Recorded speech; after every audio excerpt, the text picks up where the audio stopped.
Bonjour mesdames et messieurs, bienvenue. Je suis ravi de vous retrouver pour ce webinaire consacré aux résultats du deuxième trimestre 2024 de votre SCPI GMA Essentialis. Je m'appelle Alexis Pinson-Verté, je suis responsable communication et marketing chez Greenman Art et c'est un plaisir de vous accueillir aujourd'hui pour ce webinaire de rentrée. J'espère nous espérons que vous avez passé de bonnes vacances d'été et que vous êtes fin prêt, plein d'énergie et d'enthousiasme pour entamer ce second semestre. Donc, nous avons préparé une session riche en informations. Nous aborderons évidemment les résultats trimestriels, mais également les tendances économiques qui façonnent nos deux marchés cibles. Nous parlerons aussi de l'investissement immobilier et également des initiatives que nous avons mises en place dans le cadre de notre stratégie 4 piliers vision long terme. Aujourd'hui, nous avons l'honneur d'avoir parmi nous Abhishek Jha, président de Greenman Art, ainsi que Selim Akort, gérant chez Greenman Art. Bonjour à tous les deux. Bonjour Alexis, bonjour à tous. Bonjour, bonjour à tous.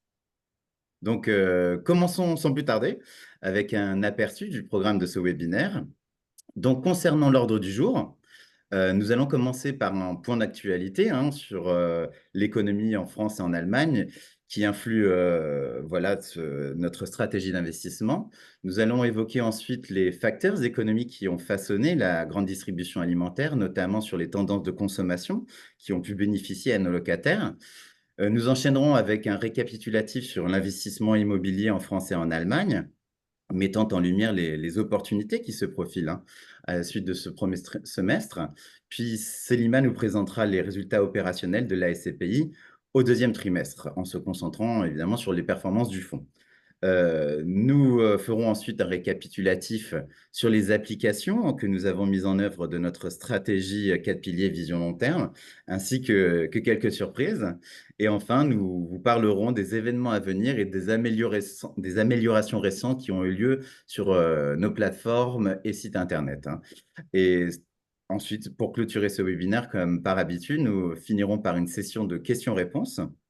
Donc, je tiens à souligner que, comme vous pouvez le constater, les commentaires sont désactivés, mais vous avez une chat box à votre disposition ci-dessous. Nous nous engageons à répondre à toutes vos questions dans la mesure du possible. Et au cas où nous n'aurions pas pu traiter votre question pendant la session, soyez assurés que nous vous fournirons une réponse individuelle par mail. Donc, voilà pour l'ordre du jour. Pour commencer et entrer dans le vif du sujet, Abhishek, peux-tu nous faire un aperçu, nous donner un aperçu, pardon, de la situation économique en France et en Allemagne? Quels sont les indicateurs clés économiques qui ont influencé notre stratégie d'investissement dans les deux pays cibles, dans nos deux pays cibles, que sont la France et l'Allemagne, et quelles tendances aussi se dessinent? Oui, bien sûr. Merci Alexis. Donc, on sait tous que l'année 2023, c'était une année très atypique, non seulement en France et en Allemagne, mais aussi dans le monde entier. Il y avait ce problème, le gros challenge d'inflation qui a monté à cause de la guerre et la pénurie de matières premières, gaz, etc. Donc, c'était une période très difficile. La Banque centrale européenne, la Fed et les banques centrales un peu partout dans le monde ont pris des initiatives très, très dures, drastiques, d'augmenter les taux, je dirais, les taux interbancaires presque partout. Euh, Historiquement, aujourd'hui, on était à des taux les plus élevés en Europe qu'on a vu depuis 20 ans, on va dire, au moins plus de 15 ans. Donc, c'était aux alentours de 4% défini par la BCE et aux États-Unis, c'était encore plus, c'était au-delà de 5%. Et en début d'année, en première partie d'année, on a commencé à voir que c'était le coût de matières premières a commencé à baisser. La BCE a, pour la première fois, la BCE a réagi plus vite que la Fed et la BCE a décidé de baisser les taux interbancaires de 25 points de base en juin. Donc, ça a baissé de 4 à 3,75, qui était une indication qui était psychologiquement, c'était une indication pour le marché que, en fait, oui, on a une vision plus positive de l'évolution de l'économie. On a aussi vu que ça, c'était vraiment lié au fait que les banques centrales voulaient absolument contrôler le taux d'inflation qui était élevé, qui était historiquement monté très, très haut. En Allemagne, c'était au-delà de 6%. En France, c'était 5,7% pour 2023 et 2024, pardon, 2024. Et on a vu que là maintenant, si on prend les chiffres de juillet, l'inflation en France et en Allemagne était aux alentours de 2,3%. Et si on prend l'objectif de BCE, c'était d'amener l'inflation à 2%, qui, selon eux, c'est le niveau qu'il faut maintenir sur la durée. Donc ça, c'est une bonne nouvelle. C'était la baisse des taux la première fois en juin, c'était une souffle d'air, c'était un message positif. Et on voit que le marché commence à évoluer de manière positive. Il y a plus de volume de transactions, ou de plus en plus de volume de transactions en France et en Allemagne. Et ça, c'est une bonne nouvelle. Pourquoi la BCE a réagi plus vite? Parce que, en fait, quand les chiffres aux États-Unis, les chiffres de chômage ont été publiés aux États-Unis, un peu tout le monde était un peu perturbé, ou pas perturbé, mais étonné, parce que même les analystes, ils n'attendaient pas que le taux de chômage augmente. Et au contraire, si on regarde en Europe, en France, en Allemagne, le taux de chômage est resté plus ou moins stable, encore une fois, qui montre que les économies résistent mieux. Donc voilà, donc je pense que globalement, c'est un environnement positif qui nous ramène vers la fin d'année, et ça va s'améliorer encore en 2025-26.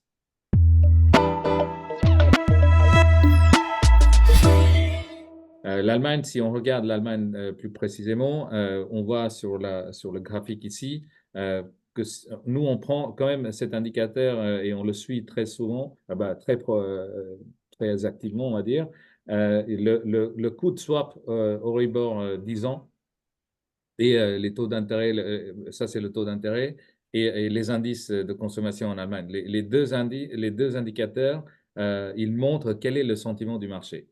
Quand on voit qu'il y a jusqu'à 2022, il y avait vraiment une cohérence, et c'est le cas. Les deux courbes doivent évoluer un peu ensemble, ou au moins dans la même direction.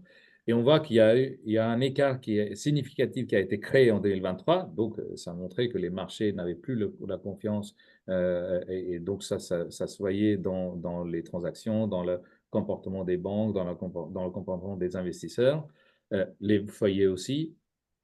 Et on voit que depuis le début de l'année 2024, ça a commencé à se rapprocher. Et nous, notre vision en interne, c'est que ça va encore se rapprocher. Et donc, ça va améliorer le volume de transactions, et c'est mieux pour les économies en général, globalement parlant. Et si on parle aussi de l'alimentaire, de l'industrie alimentaire, on voit que le marché alimentaire en Allemagne va aussi augmenter, et il va atteindre 228 milliards d'euros de volume d'ici 2029, qui est aussi très rassurant pour nous en tant qu'investisseurs.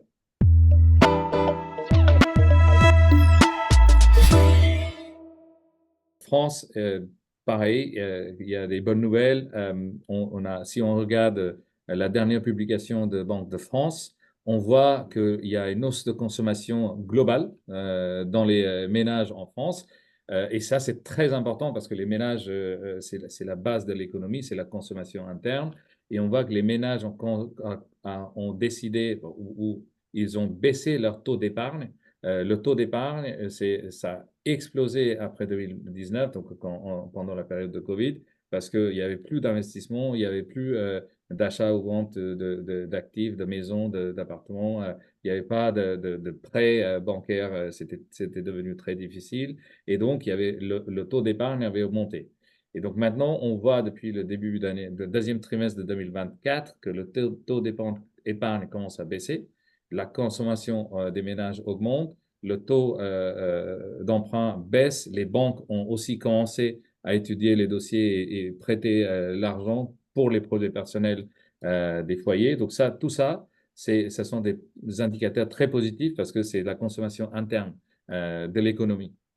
Et si on regarde la projection d'inflation de Banque de France, c'est prévu à 2,5% pour 2024, et encore pour 2025 et 2026, c'est en dessous de 2%, donc c'est projeté à 1,7%. Et donc, comme je disais, l'objectif de la BCE, c'était de garder une inflation de 2%. Donc, tout ça, ce sont des indicateurs très positifs qui vont nous aider en 2025 et 2026.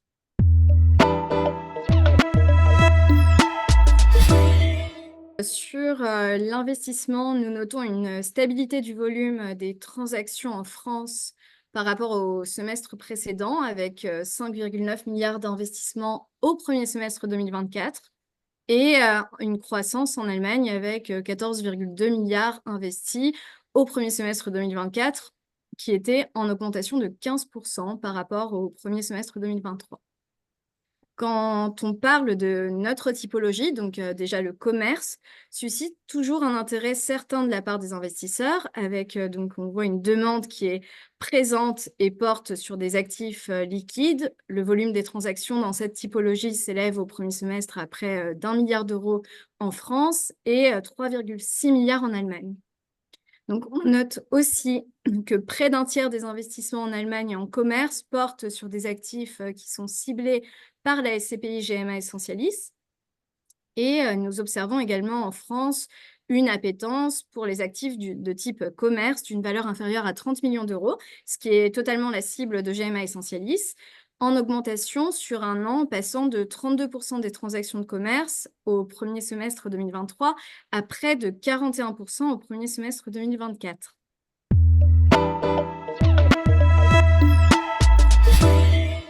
Pour compléter un peu les chiffres que vous voyez ici sur cette slide, donc la capitalisation à date s'élève à près de 38 millions d'euros. Et comme vous le savez, la particularité de notre sous-jacent immobilier est le commerce alimentaire, ce qui représente aujourd'hui 96% des actifs détenus par la SCPI. Donc ces actifs sont loués par des acteurs de la grande distribution qui ont une présence historique dans tous les lieux dans lesquels nous avons investi, avec des beaux lots, des chiffres d'affaires qui sont en croissance. Et ces différents facteurs, ainsi que notre expertise dans le secteur de la grande distribution et notre relation avec les locataires, nous permettent aujourd'hui d'atteindre un taux de recouvrement des loyers de 100% depuis le début du fonds, tout en profitant aussi de l'indexation cumulée des loyers sur le portefeuille français de plus de 14% depuis l'acquisition du portefeuille en janvier 2022. Vous voyez donc que les taux d'occupation physique, financier et le recouvrement sont à 100%, et ce qui nous a permis de distribuer aux associés un dividende équivalent à celui du premier trimestre de 2,07 €. Nous vous rappelons ici également la dernière valeur de reconstitution qui a été auditée. Donc, elle s'élève à 211,48 €. Elle est supérieure de près de 3% par rapport au prix de souscription, que vous voyez également ici, de 106 €. Merci, Céline. Je te coupe avant de passer à l'autre slide. J'ai une question concernant le dividende. Est-ce que ce dividende est net de fiscalité étrangère ou est-ce brut? Oui, le chiffre est net de fiscalité. Entendu. Très bien. Donc, revenons aux résultats du deuxième trimestre. Je te laisse la parole. Oui, donc par rapport à ce que vous pouvez voir sur cette slide, donc notre expertise nous permet de nous concentrer sur des investissements en France et en Allemagne, des pays qui cumulent aujourd'hui 150 millions d'habitants et donc de consommateurs. La SCPI est investie à ce jour pour 3/4 de la valeur de son portefeuille en Allemagne, avec 6 actifs qui ont été acquis sous enseigne Rewe et Edeka, et pour 1/4 en France avec 6 actifs qui sont loués par Carrefour. La valeur globale du portefeuille s'élève aujourd'hui à 49 millions d'euros et puis les loyers encaissés sur le trimestre sont de 720 000 euros.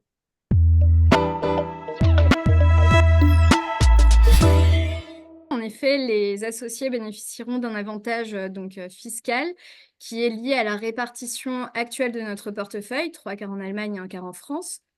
Et la fiscalité plus attrayante en Allemagne aura un impact plus notable cette année puisque nous aurons un effet année pleine de perception des loyers, contrairement à 2023 où les loyers allemands ont commencé à être perçus pour la moitié du portefeuille à partir du dernier trimestre de l'année.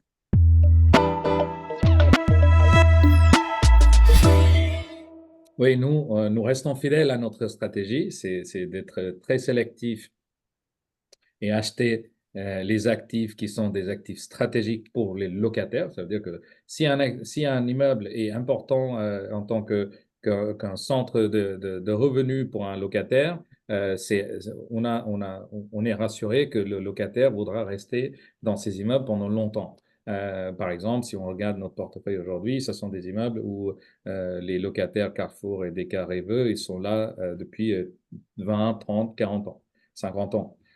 Donc ça ne bouge pas. Donc on achète les actifs qui sont stables et là où les locataires, ils vont rester pour les durées très, très longues. Ensuite, on a défini notre stratégie en 4 piliers, donc ce que vous voyez ici. La partie immobilière, c'est juste acheter, sélectionner et bien acheter les actifs, les gérer et créer de la valeur intrinsèque au niveau de chaque actif. Donc, on a une stratégie pour chaque actif qui est développée et appliquée. Ensuite, on a énergie, ressources et réseaux. Énergie, on a une filiale dans le groupe qui s'appelle Greenman Energy, qui est le spécialiste d'installation et gestion de panneaux photovoltaïques et les voitures hyperchargeurs pour les voitures électriques. Ils ont des relations directes avec les fournisseurs et donc ils maîtrisent la chaîne d'exécution, installation et exécution. Donc ça, on a un accord avec eux et notre objectif, c'est de déployer ça sur la totalité du portefeuille. Notre premier projet est en cours en Allemagne qui sera finalisé soit à la fin de l'année, soit au début du premier trimestre 2025. Ensuite, on va déployer ça sur la totalité du portefeuille en Allemagne. Et puis, le premier projet est censé démarrer à la fin d'année prochaine. Si on parle de ressources et réseaux, c'est très important aussi de savoir qu'on a ces stratégies de tester les nouveaux concepts en permanence.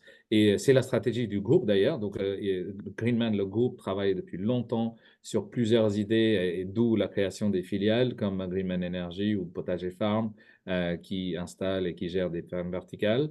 On a aussi, notre société sœur a démarré un nouveau projet test avec une start-up allemande qui a développé une technologie de capter le CO2, par exemple. Et donc, eux, ils sont capables de capter tout le CO2 qui est produit dans un immeuble, le condenser, le capter et le revendre. Parce que le CO2, on apprend maintenant de plus en plus que le CO2 est utilisé dans plusieurs types d'installations. Par exemple, c'est consommé même par nos locataires. Hein. C'est pour le refroidissement. Peut-être il y a aussi d'autres produits pour lesquels CO2 est utilisé. Donc ça, pareil, ce sera quelque chose si ça marche bien, et on essaiera de l'appliquer aussi pour nos actifs. Sur la partie réseau, la data et la valorisation des actifs, on se rend compte qu'on a énormément d'informations qu'on peut collecter sur les clients, sur leur parcours, sur la consommation énergétique dans une journée ou dans une semaine. Et on peut optimiser ça à chaque niveau selon les zones, selon les créneaux dans la journée. Et ça nous permet, nous, d'apporter ces informations à nos locataires. Et pour nos locataires, que ce soit les panneaux photovoltaïques ou la data pour améliorer leur consommation énergétique, électricité et énergie, c'est très, très important parce que, comme vous pouvez imaginer, dans un immeuble qui fait 2000, 3000 mètres carrés de surface de vente, il y a 3 postes, je dirais, qui sont les plus importants. Il y a le loyer, bien sûr, c'est le premier. Puis, c'est les charges. Donc, et les charges sont très, très importantes. Et dans les charges, il y a le coût d'électricité, chauffage et climatisation, qui sont les postes importants. Et puis, le troisième c'est les employés. Donc, les employés, on ne peut rien faire. Mais si on arrive à baisser les charges avec ces technologies Greenman Energy et data, si on arrive à baisser leurs charges, leur coût d'exploitation baisse et donc ça rend le magasin plus rentable pour eux. Et sur la durée, ça nous permet de fidéliser encore plus les locataires et éventuellement améliorer la qualité de nos baux et aussi le loyer et la fidélité et la relation avec nos clients. Parce que chez Greenman, dans le groupe, on travaille étroitement vraiment avec nos locataires. Donc, on connaît bien leur business model et la stratégie de chaque actif qu'on développe, c'est la stratégie qui est pour quelque part améliorer la performance de nos locataires aussi.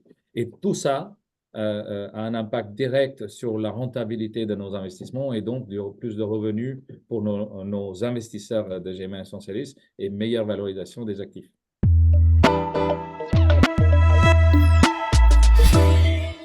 il y a beaucoup de travail de fond qui se fait, qui se voit peut-être pas tout de suite, mais là, par exemple, on peut voir que déjà 2023, c'était une année où on a travaillé vraiment pleinement pour pouvoir intégrer les actifs allemands. Ensuite, dès la fin d'année dernière, on avait identifié les actifs et on a signé les exclusivités pour les étudier dès le début d'année 2024. Et fin juillet, 29 juillet pour être précis, j'ai signé 2 promesses pour acquérir 4 actifs en France pour un volume total d'un 21,6 millions. Et le but, c'est d'intégrer ces actifs pardon, d'ici la fin d'année, qui va évidemment améliorer la qualité de notre portefeuille parce que ce sont des actifs qui sont tout à fait cohérents avec notre thèse d'investissement. Et puis, ça va générer du revenu supplémentaire l'année prochaine. Donc ça, c'est la première bonne nouvelle. La deuxième bonne nouvelle, c'est aussi durant l'été, j'ai pas mal parlé à certains propriétaires. Et aujourd'hui, j'espère que dans quelques semaines à venir, on va signer 2 exclusivités aussi pour commencer à étudier 2 investissements en France en première partie de l'année prochaine et 2 investissements en Allemagne pour la deuxième partie de l'année prochaine. Et tout ça, ça va faire un volume de 25 millions environ.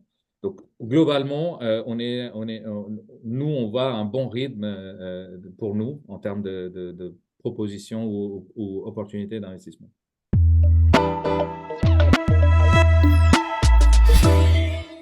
La réponse est non. Je sais que le marché a été vraiment ralenti en 2023. Le marché commence à reprendre un petit peu en 2024 et il y a de plus en plus de vendeurs, mais il y a de moins en moins de capital qui est disponible parce que les gens, ils avaient certaines attentes.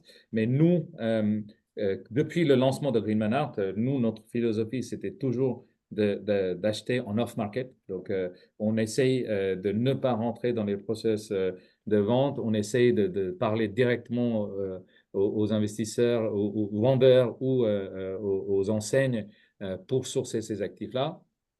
Donc, nous, par exemple, tout ce qu'on a acheté jusqu'à maintenant, c'était vraiment off-market et tout le pipeline dont je vous parle, c'est aussi off-market. Donc, c'est notre capacité de sourcer les actifs, elle n'est pas forcément dépendante sur ce qui se passe dans le marché au global. Et évidemment, avec nos relations qu'on a en Allemagne et en France avec les propriétaires et les enseignes, on peut facilement continuer à sourcer les actifs. Donc, voilà, tout ça, ce n'est pas un souci pour Green Man Art.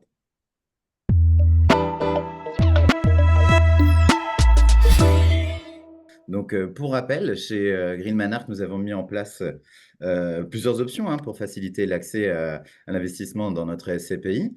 Donc, en s'adaptant à vos besoins spécifiques, à chacun. Donc, comme vous le savez ou pas, nous avons évidemment une plateforme de souscription en ligne qui est disponible via notre site internet ou d'autres plateformes. Donc, c'est un processus simple et sécurisé. Vous pouvez y accéder directement pour souscrire en quelques clics, sans avoir à remplir un format papier. Pour ceux qui cherchent également à optimiser leur patrimoine, nous proposons des solutions de démembrement, que ce soit en nue propriété ou en usufruit. Cela vous permet d'ajuster votre investissement selon votre horizon de placement ou vos objectifs patrimoniaux. Et donc, nous avons aussi pensé à ceux qui souhaitent investir de manière progressive, avec des versements libres programmés. Donc, que vous préfériez des versements mensuels ou trimestriels ou sur une période allant de 12 à 48 mois, cette option offre une flexibilité afin de construire votre portefeuille à votre rythme.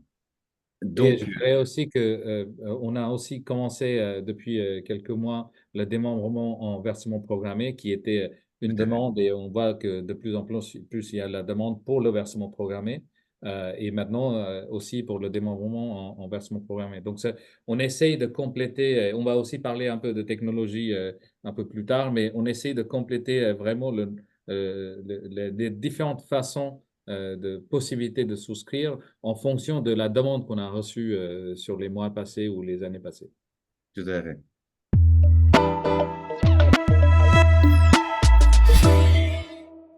Donc, je vous propose maintenant de jeter un coup d'œil aux dates clés qui vont rythmer les prochains mois chez Greenman Art. Donc, comme vous pouvez le voir, tous ces rendez-vous sont d'autant plus d'occasion pour vous de rester informés, d'échanger avec nous et de mieux comprendre aussi les dynamiques qui régissent notre SCPI. Donc, tout d'abord, vous pouvez voir les GMA Breakfast. Donc, ce sont des événements réguliers où nous discutons de sujets économiques et immobiliers d'actualité, hein. Donc, le prochain aura lieu le 11 septembre avec un focus sur les actions de la BCE et leur impact potentiel sur le marché. Ensuite, évidemment, il y a le 25 et 26 septembre, Patrimonia, donc un événement majeur de la gestion du patrimoine. Donc nous serons ravis de vous accueillir à notre stand, le K25, pour échanger, pour voilà, dans un cadre convivial et puis, comme vous pouvez le constater, nous avons mis en place un QR code afin que vous puissiez prendre rendez-vous avec nous. Donc n'hésitez pas à le prendre, le photographier et le partager.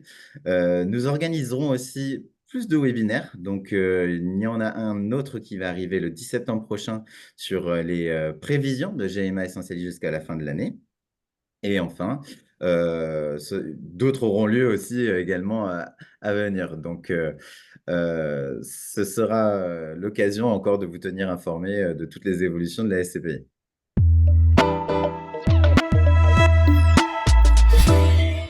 Nous avons récemment lancé plusieurs nouvelles fonctionnalités sur l'extranet, donc l'extranet distributeur, mais également associé, hein, afin de vous offrir une expérience utilisateur plus fluide et plus complète. Donc, parmi ces nouveautés, nous avons lancé un nouveau processus de souscription en ligne qui a été entièrement repensé pour être plus intuitif et plus rapide aussi. Et cela, ça a été grâce à vos retours, hein, parce que nous sommes dans la collaboration avec nos partenaires et nous sommes attentifs à leurs besoins. Donc, nous avons pu améliorer cette plateforme grâce à vous. Donc, que ce soit pour consulter vos investissements, que ce soit pour suivre l'évolution de votre portefeuille ou accéder à des documents importants, tout est désormais centralisé et facilement accessible. Donc, voilà, nous vous encourageons toujours à explorer ces nouvelles fonctionnalités et surtout à toujours nous faire part de vos impressions et de vos recommandations également, car on les tient en compte. Notre objectif, c'est de continuer à faire évoluer cet outil pour qu'il devienne un véritable atout dans votre gestion de vos investissements dans GMA Essentialis.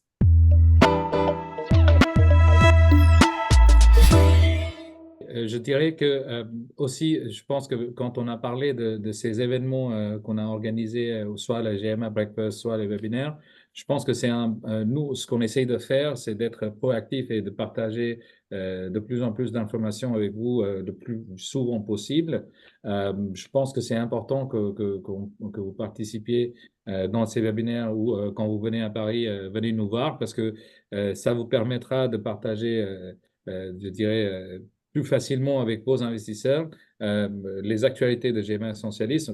Comme je disais, on fait beaucoup de travail de fond et il y a beaucoup d'informations qui est parfois pas forcément disponible dans les documents qu'on écrit parce que évidemment les documents montrent ce qui s'est passé sur les 3 derniers mois, alors que il y a plein de choses qui sont sur lesquelles on travaille qui auront un impact à l'avenir. Donc, c'est toujours important pour nous d'échanger avec vous. Et donc, je trouve que ces événements qu'on a organisés et qu'on va organiser en novembre, décembre aussi, ils sont vraiment très utiles pour vous et les investisseurs.